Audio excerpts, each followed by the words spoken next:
Hello, my name is Quantum Freedom, and we're going to go over the Shoaling and Robofish technique.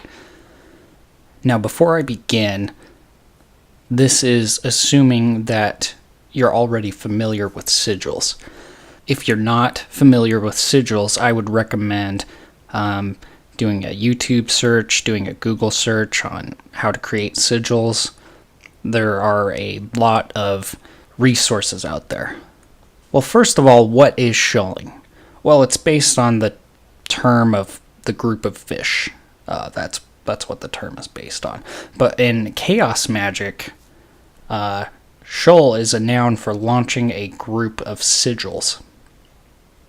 Now, shoaling sigils is used to increase the probability of your desired outcome.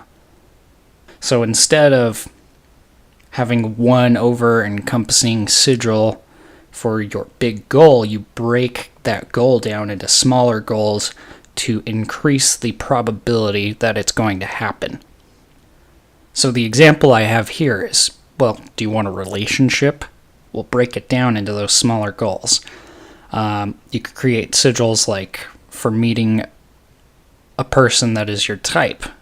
You can create another sigil in addition to that for confidence, to ask people out, to go out into those public situations, etc. Have your list of smaller goals that would help you achieve your bigger goal, and you make sigils out of it. Now, one thing that I do also is, if I just have a huge list of chores, or, just a ton of stuff that's piling up that I need to finish, I just create sigils for all of these random small tasks that I have not gotten around to finishing. And I've had great success with that. I've taken my to-do list, that's been piling on for weeks, and I've created sigils for all the things I need to do. And then I get this energy to complete them, and in other ways it just happens for me. Now, another concept that goes along with this is a concept called the Robofish. It's based on a 2010 University of Leeds study. So they created a robotic fish and put it with a school of fish. They would make it randomly swim a direction or whatever, and they found that the school of fish would follow the Robofish because they thought maybe it knew something they didn't. So how this ties in with shoaling is in your group of sigils, you create a sigil of something that has already happened, such as I am wearing clothes or I live on Earth. In a way, this seems to sort of coax your other sigils into working. So now you've created your list of things you want to sigilize, and you need to create the sigils, doing the normal methods that are popular. Then, you get your ritual space ready, your altar, your candles, incense, banishing ritual, however you like to do it. Now, Gordon White recommends in his book, The Chaos Protocols, that you invoke a deity specifically for magic. The examples he uses are Isis or the Abrahamic god, but you can use whatever deity or spirit that represents boosting your magic to you.